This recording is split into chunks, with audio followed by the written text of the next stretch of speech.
ទ្រូងកង្វល់ដល់រឿងអតីត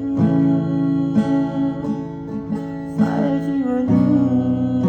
ក៏ដិនប្រែប្រួលអស់ហើយពីមុនស្មងឥឡូវបែរជាកន្តើ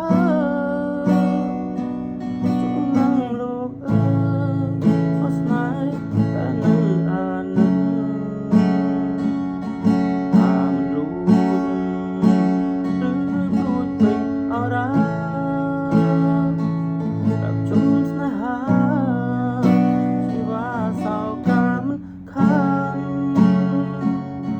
ហើយគិត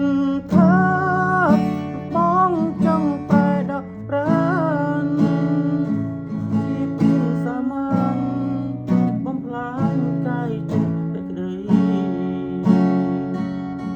ចិត្តអូស្នេហ៍តែមិនចង់បាត់បង់រូបអូ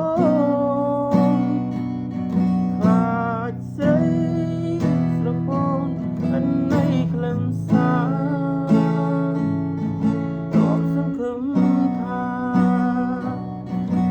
បានរំរោជាគ្នាតែដល់វេលាអស់នេះស្័យស្នេហ៍ទៅហើយគិតមិនយល់ជុំរើចិត្តខ្លួនឯង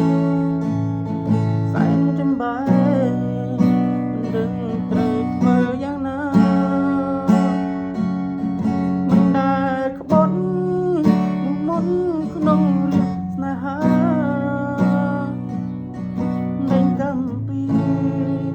លើអូនជាស្រីស្មោះត្រង់